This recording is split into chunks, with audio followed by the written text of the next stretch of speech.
Selamat datang di channel Cerita Cinta. Channelnya cerita cinta romantis. Sebelum lanjut mohon dukungannya dengan like dan subscribe dulu. Gairah dan Pelarian Cinta, bagian 34. Ya, halo. Sahut lelaki muda itu menjawab panggilan telepon itu dari ponselnya. Bagus, jadi lelaki itu sudah meninggal? Hahaha, sahut lelaki muda itu sambil tertawa senang. Ia menjawab perkataan si penelepon dari ujung telepon sana. Sekarang tugas kamu, ambil alih proyek mereka. Bikin seolah-olah kita yang menjadi rekanan mereka, sebagai subkontraktor proyek mereka. Padahal kita yang mengambil alih proyek. Kamu selesaikan misi selanjutnya, jangan sampai gagal. Sahutnya menjawab telepon orang tersebut. Belum saatnya saya pulang ke Indonesia, pelan-pelan kita hancurin semua keluarga besar Pramudia, kamu paham? Bersambung. Cukup, untuk saat ini. Nanti tunggu perintah saya selanjutnya. Ucapnya menjawab dengan tegas. Pria itu menutup teleponnya. Lalu mendekati papanya yang tersenyum, setelah mendengarkan percakapan lewat telepon anaknya. Bagus, nak. Kamu cepat belajar sama papa. Apapun caranya kita mesti berhasil mencapai tujuan. Walaupun dengan cara licik sekalipun, bisnis tidak mengenal teman. Ingat itu, nak. Nasihat lelaki parubaya itu pada anaknya. Iya, Pak. Itu salah satu pembelajaran buatku. Sahutnya lalu mengambil cerutu di meja tersebut dan menyalakan. Wow! Gurha Black Dragon. Ini cerutu mahal, Pak. Seru pemuda itu terperanjat. Hahaha. Tawa pria setengah baya itu lebar.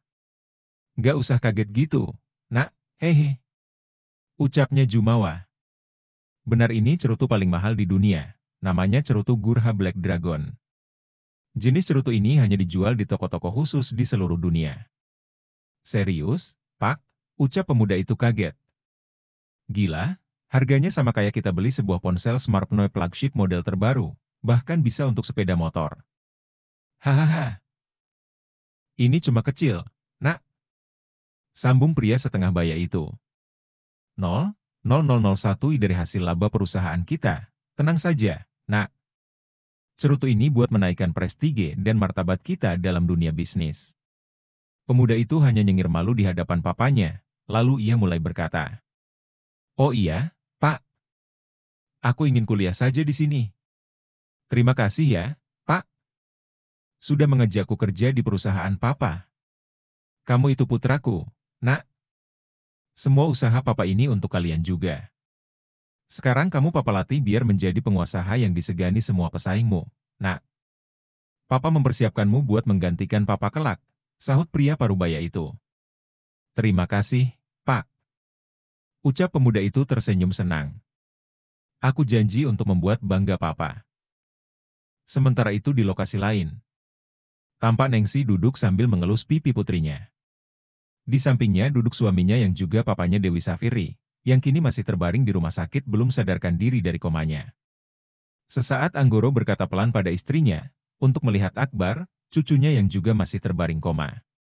Mam, papa lihat Akbar dulu ya. Ningsi hanya mengangguk pelan.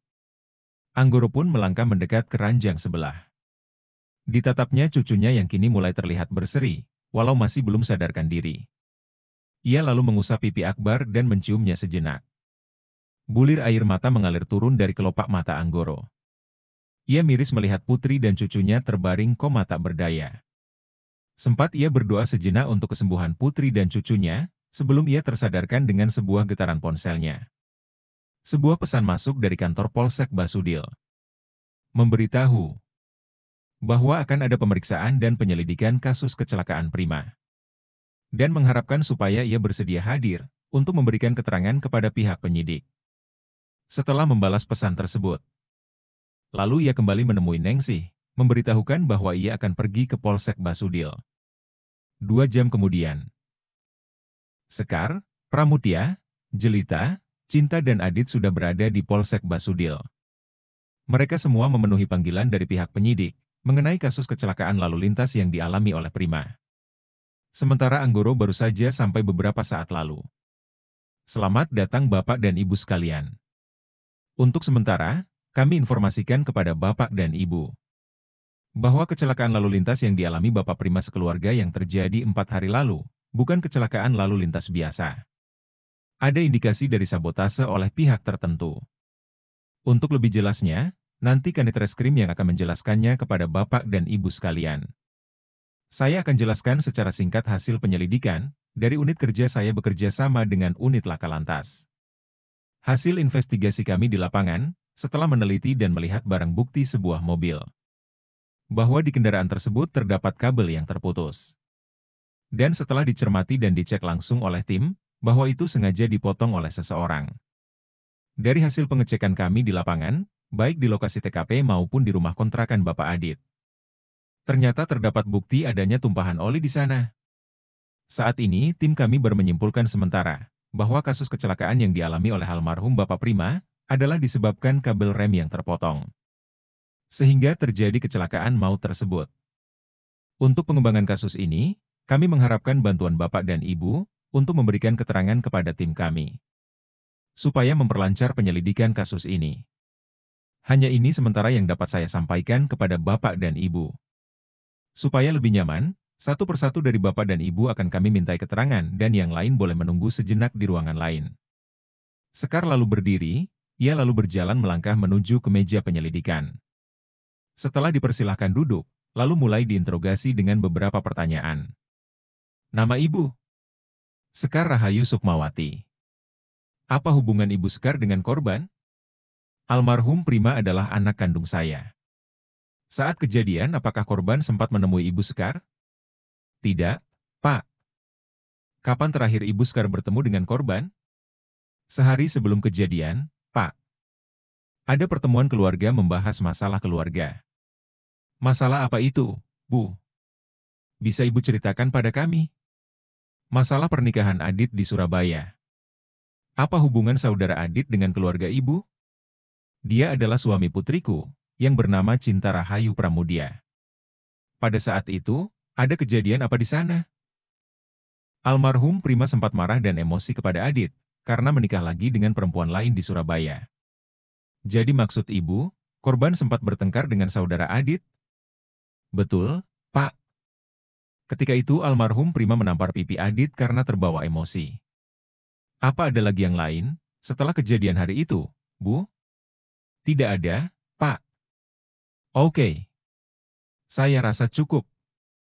Bu Sekar boleh kembali ke tempat duduknya. Dan keterangan Ibu ini saya tulis untuk melengkapi penyelidikan kami. Terima kasih. Lalu bergantian berturut-turut. Pramutia, Anggoro, Jelita, Cinta dan Adit memberikan keterangannya. Dan selama lebih kurang 3 jam, akhirnya selesai semua pertemuan pihak keluarga korban dengan aparat kepolisian Polsek Basudil. Namun sebelum mereka pulang, polisi memberitahu dan mengajak keluarga korban untuk melihat kondisi kendaraan korban. Setelah menyaksikan dan melihat sendiri kondisi kendaraan Prima, mereka semua sepakat untuk menjenguk Dewi dan Akbar, sebelum mereka masing-masing nantinya pulang. Mobil mereka satu persatu menuju ke rumah sakit. Seminggu kemudian, beberapa anggota dari kepolisian sektor Basudil sedang memasuki halaman rumah kontrakan Adit dan Cinta. Pintu rumah itu dibuka oleh Adit sendiri. Di sampingnya Cinta yang terlihat kebingungan dan panik dengan kedatangan polisi yang tiba-tiba. Adit dengan tenang mempersilahkan tamunya untuk duduk. Hanya 2 orang yang masuk rumah dan 4 orang polisi lainnya berjaga atau menunggu di luar ruangan. Cinta pun ikut duduk menemani Adit. Ia menggenggam lengan tangan suaminya karena panik. Polisi itu mulai menyampaikan maksud kedatangannya, yang mendadak tersebut. Saya sebagai penegak hukum, untuk membawa Bapak Aditya Febriansyah ke kantor Polsek Basudil. Karena berdasarkan keterangan Bapak dan Ibu, disertai investigasi dan penyelidikan kami di lapangan, maka kami terpaksa menahan Pak Adit. Bukti-bukti mengarah ke Pak Adit sebagai tersangka. Pak Adit disangkakan menjadi otak di balik peristiwa kecelakaan lalu lintas yang dialami oleh Bapak Prima. Dan ini surat penangkapan untuk Pak Adit. Surat itu ia berikan kepada Adit dan diterima langsung oleh Adit. Sesaat ia membaca surat tersebut lalu ia berkata, "Maaf, Pak. Saya tidak melakukan perbuatan keji itu," ucap Adit menyangkal dan menolak tegas. Saya tidak pernah berurusan dengan hukum sama sekali. Tidak, tidak mungkin suami saya pelakunya, Pak. Jawab Cinta berteriak histeris membela suaminya. Mas kenapa jadi seperti ini? Nanti bisa Pak Adit jelaskan lebih lanjut di kantor polisi. Ucap polisi tegas memberitahu. Bawa Pak Adit ke mobil.